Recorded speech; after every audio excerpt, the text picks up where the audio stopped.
Abraha वो Najashi के साथ अपनी वफादारी की अलामत के तौर पर कुछ करना चाहता था। उसने यमन में एक बहुत बड़ा गिरजाघर कनीसा बनाने का हुक्म दिया और कहा कि ए नजाशी, ये आपके एजाज में है। तो जब उन्हें ये हुक्म मिला तो वो कहने लगे, ये कुलैस क्या है? तो उनमें से एक, जब कोई आसपास नहीं था, चुपके से यमन में दाखिल हुआ और उसमें घुस गया। उसने वहां खुलेआम रफ़े हाजत की और फिर उसने अपना वो फुजला लिया और उसे गिरजाघर की तमाम दीवारों और अतराफ पर मल दिया। उसने बुनियादी तौर पर पूरी जगह को नापाक कर दिया। तो जब अब्राहा ने गुस्से से पूछा कि ये किसने किया, तो कहा गया कि ये अहले नसी में से किसी ने किया था। और फिर उसने कहा कि वो कौन है, अहले नसी कौन है? और फिर उसे जवाब दिया गया कि वो अरबों का एक गिरोह है जो मक्का में काबा की बहुत ताज़ीम और एहतराम करते हैं। उसी वक्त से उसने फैसला किया कि वो काबा को तबाह कर देगा। वो जानता था कि जो अरब मक्का में काबा का इतना एहतराम करते हैं, वो कभी भी उसके हुक्म को कबूल नहीं करेंगे। जब तक काबा को तबाह नहीं कर दिया जाता, वो कभी भी कुलैस की ज़ियारत करने के उसके हुक्म पर अमल नहीं करेंगे। तो उसने देखा कि लोगों को कुलैस आकर ज़ियारत करने पर आमादा करने की राह में काबा एक रुकावट था।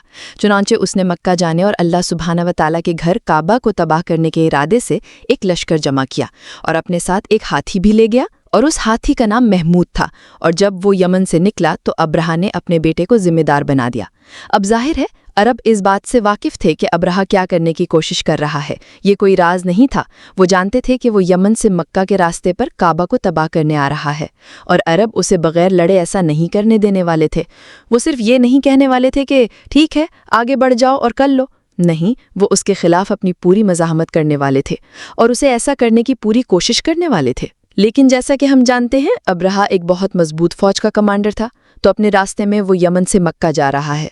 अरबों में से एक अजीम आदमी था। वो एक बहुत मुअज़्ज़ज़ आदमी था। उसका नाम दुनफर था।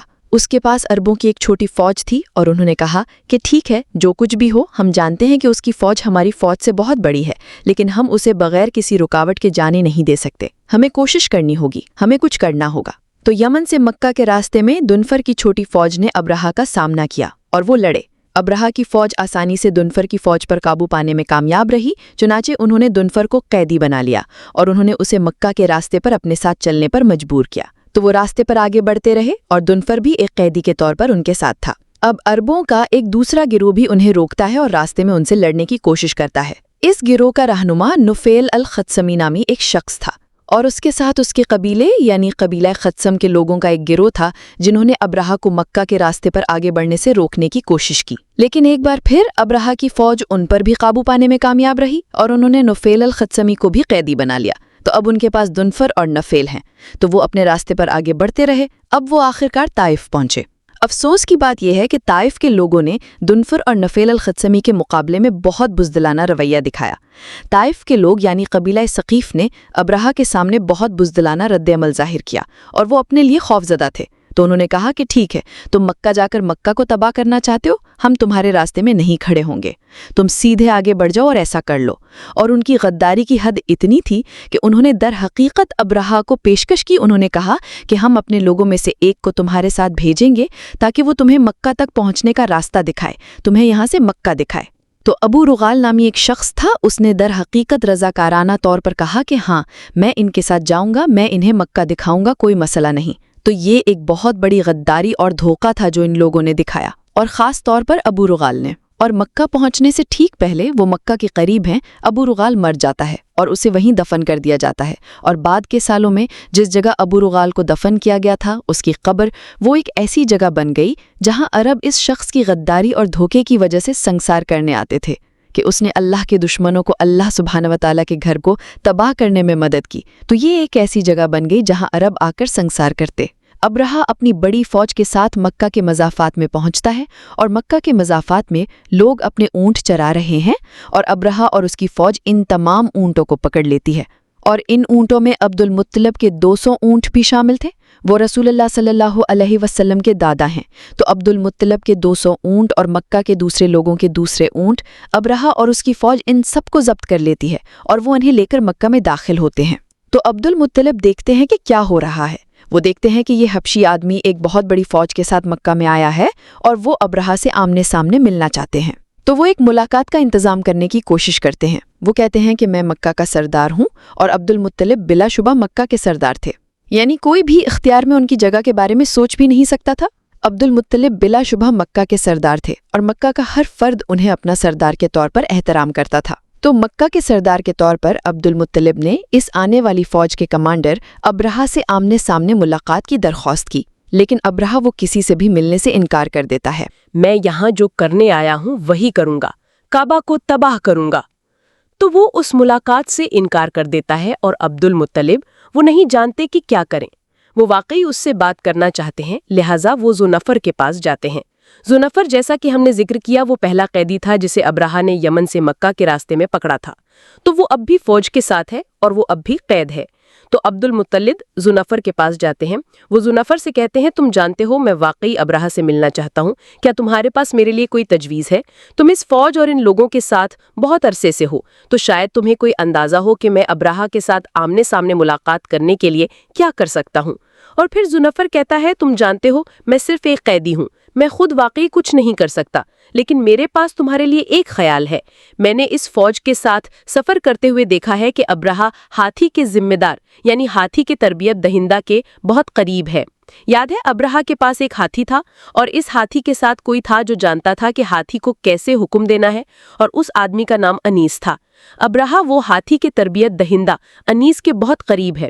اگر تم انیس کو ابرہہ اور تمہارے درمیان ایک ملاقات کا اہتمام کرنے کے لیے راضی کر سکو تو مجھے لگتا ہے کہ یہ کام کرے گا، اور میں شاید تمہاری طرف سے انیس سے اس بارے میں بات کر سکتا ہوں، کیونکہ ہمارے سفر کے دوران، ہماری چہل قدمی کے دوران میری انیس کے ساتھ کچھ گفتگو بھی ہوئی ہے، اور تم جانتے ہو ہم بات کر سکے ہیں، اور وہ میری بات سنتا ہے، اور ہم کبھی کبھی بات کرتے ہیں، تو شاید میں انیس سے بات کر سکتا ہوں، اور انیس ابرہہ سے بات کر کے تمہارے ساتھ ایک ملاقات کا اہتمام کر سکتا ہے۔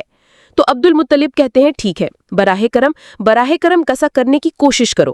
تو ذونفر کہتا ہے، ٹھیک ہے، اور ذونفر انیس سے بات کرتا ہے اور وہ کہتا ہے، تم جانتے ہو مکہ شہر کے ان لوگوں کا سردار ابرہہ سے ملاقات کرنا چاہتا ہے، تو شاید تم ابرہہ سے بات کر سکتے ہو، اور شاید وہ مان جائے گا اگر تم اسے بتاؤ۔ تو انیس ابرہہ کے پاس واپس جاتا ہے اور ابرہہ مان جاتا ہے۔ وہ کہتا ہے، ٹھیک ہے، میں اس سے ملوں گا۔ تو جب عبد المطلب ابرہہ سے ملنے آئے تو ابرہہ ایک تخت پر بیٹھا تھا۔ جب عبد المطلب اندر آتے ہیں اور ابرہہ انہیں پہلی بار دیکھتا ہے تو وہ ان کے رعب سے متاثر ہو جاتا ہے۔ عبد المطلب ایک ایسے شخص تھے کہ اگر آپ صرف انہیں دیکھیں تو آپ کے دل میں خود بخود اس شخص کے لیے احترام اور عزت پیدا ہو جائے گی۔ وہ بہت خوبصورت، بہت حسین تھے، اور جب وہ کمرے میں داخل ہوئے اور ابرہہ نے انہیں دیکھا تو وہ ایک خاص قسم کا احترام پیدا کرتے تھے۔ ابرہہ دراصل اپنے تخت سے اتر گیا اور وہ عبد المطلب کے ساتھ فرش پر بیٹھ گیا۔ تو پھر ابرہہ نے ان سے پوچھا، ہاں تم مجھ سے بات کرنا چاہتے تھے، تم کیا چاہتے ہو؟ اور عبد المطلب نے کہا، تم جانتے ہو جب تم شہر میں داخل ہوئے تو لوگ اپنے اونٹ چرا رہے تھے اور تمہاری فوج نے ان تمام اونٹوں کو ضبط کر لیا، اور ان اونٹوں میں میرے 200 اونٹ بھی شامل تھے۔ تو میں بس یہاں یہ درخواست کرنے آیا ہوں کہ براہ کرم ہمارے اونٹ ہمیں واپس دے دو، بس۔ تو پھر ابرہہ حیران ہوتا ہے کیونکہ وہ کچھ اور توقع کر رہا تھا، اور وہ غصے میں بھی ہے، اسے اس سے اپنی بے عزتی محسوس ہوئی۔ اس نے کہا، تم جانتے ہو جب تم اس کمرے میں آئے تو تمہیں دیکھ کر میرے دل میں تمہارے لیے عزت تھی، لیکن اب تم مجھ سے اس قسم کا سوال پوچھتے ہو؟ تم جانتے ہو میں یہاں اس گھر کو تباہ کرنے آیا ہوں جہاں تم لوگ اللہ کی عبادت کرنے جاتے ہو، میں اس گھر کو تباہ کرنے آیا ہوں، اور تم مجھ سے صرف اپنے اونٹوں کے بارے میں پوچھ سکتے ہو؟ یہ کیا ہے؟ اور پھر عبد المطلب نے کہا، تم جانتے ہو یہ اونٹ میرے اور میرے لوگوں کے اونٹ ہیں، یہ ہماری ذمہ داری ہے، ہم مالک ہیں اور ہمیں ان چیزوں کا خیال رکھنا ہے، اس لیے میں تم سے یہ درخواست کر رہا ہوں۔ جہاں تک اس گھر کا تعلق ہے جسے تم تباہ کرنا چاہتے ہو، وہ اللہ کا گھر ہے، یقیناً اس گھر کے لیے، اللہ کے گھر کے لیے ایک رب ہے جو اس کی حفاظت کرے گا، مجھے اس کی حفاظت کرنے کی ضرورت نہیں ہے۔ تم جا کر اسے تباہ کرنے کی کوشش کرنا چاہتے ہو، تم جانتے ہو یہ میرا معاملہ نہیں ہے، اللہ سبحانہ و تعالیٰ اس گھر کا مالک ہے اور وہ اپنے گھر کا خیال رکھے گا، اس لیے میں اس کے بارے میں فکر مند نہیں ہوں، میں صرف اپنے اونٹوں اور اپنے لوگوں کے اونٹوں کے بارے میں فکر مند ہوں۔ تو کیا تم ہمارے اونٹ چھوڑ دو گے؟ اور ابرہہ مان جاتا ہے، وہ کہتا ہے، ٹھیک ہے، میں تمہارے اونٹ چھوڑ دوں گا، تم اپنے اونٹ لے سکتے ہو۔ اور پھر ابرہہ عبد المطلب سے کہنا جاری رکھتا ہے، وہ کہتا ہے، تم جانتے ہو میں یہاں تمہیں یا تمہارے لوگوں کو تکلیف دینے نہیں آیا ہوں، میں کسی کو نقصان پہنچانا نہیں چاہتا، میں یہاں صرف ایک مقصد کے لیے آیا ہوں، کعبہ کو تباہ کرنے۔ मैं काबा को तबाह करूंगा और फिर मैं चला जाऊंगा और तुम लोग अपनी जिंदगी में वापस जा सकते हो। तो जब तक मैं यहाँ हूँ और हम काबा को तबाह कर रहे हैं तो मैं तुम्हें और मक्के के सब लोगों को मशवरा देता हूँ, बस शहर छोड़ दो, फिलहाल मक्का छोड़ दो, हमें जो करना है वो करने दो और फिर जब हम चले जाएं तो वापस आ जाना, अपनी जिंदगी गुजारना। तो अब्दुल मुत्तलिब बाहर जाते हैं और वो मक्के के सब लोगों को हुक्म देते हैं। वो कहते हैं मक्का छोड़ दो, शहर से बाहर निकल जाओ। तो वो सब शहर छोड़ देते हैं और पहाड़ों पर चले जाते हैं। तुम जानते हो मक्का एक ऐसा शहर है जो पहाड़ों से घिरा हुआ है। तो वो सब पहाड़ पर चढ़ जाते हैं ताकि वो अब भी देख सकें कि क्या हो रहा है। तो अब्राहा और उसकी फौज अब वो काबा को तबाह करने का मिशन शुरू करते हैं। तो वो काबा के करीब आते हैं और जो हाथी उनके साथ है महमूद, अब्राहा हाथी को हुक्म देता है कि वो काबा की तबाही शुरू कर दे। हाथी दरअसल उठता है और काबा की सिम चलना शुरू कर देता है। उस वक्त नुफैल अल-खत्समी, दूसरा कैदी जिसे वो अपने साथ ले गए थे, वो अपनी जंजीरों से आज़ाद होने में कामयाब हो जाता है। ठीक जैसे ही महमूद हाथी काबा की तरफ चल रहा है, वो महमूद के पास हाथी के पास भागता है और कहता है, ए महमूद, घुटने टेक दो, ये अल्लाह का घर है, ऐसा मत करो। तो जैसे ही वो ये कहता है, महमूद बैठ जाता है और वो उसे उठाने की कोशिश करते हैं और वो उठने से इनकार कर देता है। तो अनीस, हाथी का तरबियत दहिंदा, उसके पास आता है और उसे उठाने की कोशिश करता है और आखिरकार वो उसे उठाने में कामयाब हो जाता है। तो हाथी वापस उठ जाता है और फिर वो इसे आगे बढ़ने का हुक्म देते हैं, लेकिन अब वो काबा की तरफ आगे नहीं बढ़ेगा। और जब तरबियत दहिंदा, जब अनीस उसे दूसरी सिमत में यमन की तरफ या इधर दाएं बाएं तरफ मोड़ते हैं तो वो चलता है। वो हर सिमत में चलता है, लेकिन जब आप उसे काबा की तरफ करते हैं तो वो नहीं चलता, वो बस साकिब खड़ा रहता है। वो उलझन में डालने लगते हैं, ठीक है अब हम क्या करने वाले हैं, हमने इस हाथी को इसलिए लाए थे ताकि ये काबा की तबाही शुरू करे। तो जब वो ये जानने की कोशिश कर रहे थे कि इस हाथी का क्या करना है, तो वो आसमान में कुछ अंधेरा देखते हैं, जैसे कोई बड़ा काला बादल जैसी चीज आसमान में एक झुंड आ रहा है। और जब वो करीब आता है तो उन्हें एहसास होता है कि ये छोटे परिंदे आ रहे हैं और ये अबाबील है। और इन परिंदों में से हर एक के पास 3 कंकड़ियां थीं, एक मुंह में और एक एक दोनों टांगों में। वो एक बहुत बड़ी फौज थी, बहुत बड़ी फौज, लेकिन परिंदों की भी एक बहुत बड़ी तादाद थी। तो वो इन कंकड़ियों को अब्राहा के फौजियों के अरकान पर गिराते हैं और जब कोई कंकड़ी उनमें से किसी को लगती तो उस शख्स के बदन पर गोश्त और खाल वो बस उसकी हड्डियों से गिर जाती और वो इसी तरह मर जाते। तो अब अब्राहा वो अपनी फौज के साथ ऐसा होते देख रहा है, उसे अभी तक चोट नहीं लगी है, लेकिन वो देख रहा है ये कंकड़ियां बरस रही हैं और उसकी पूरी फौज फौरन मर जा रही है। तो वो भागने की कोशिश करता है, लेकिन जब वो भागने की कोशिश करता है तो उसे भी एक कंकड़ी लगती है और वो भी तबाह हो जाता है। अल्लाह सुब्हाना व तआला ने अब्राहा की फौज के हर एक शख्स को अब्राहा के समेत तबाह कर दिया और ये इन पहाड़ों के आसपास से मक्के के सब लोगों ने देखा। उन्होंने ऐसा होते देखा और यकीनन इससे अल्लाह सुब्हाना व तआला के घर के लिए उनका एहतराम बढ़ गया। और अल्लाह सुब्हाना व तआला ने कुरान में इस वाक़े का जिक्र किया है, अलम तरा कैफ़ फ़अल रब्बुक बिअस्हाबिल फ़ील अलम यजअल कैदहुम फ़ी तदलील व अरसल अलैहिम तयरन अबाबील तरमीहिम बिहिजारतिम मिन सिज्जील फजअलहुम कअस्फ़िम माअकूल। और इन दिनों अरब के पास कोई नंबरी कैलेंडर नहीं था। वो इन सालों में होने वाले वाक़यात के मुताबिक सालों के नाम रखते थे। तो जिस साल ये हुआ वो आमुल फ़ैल यानी हाथी का साल के नाम से जाना जाता था।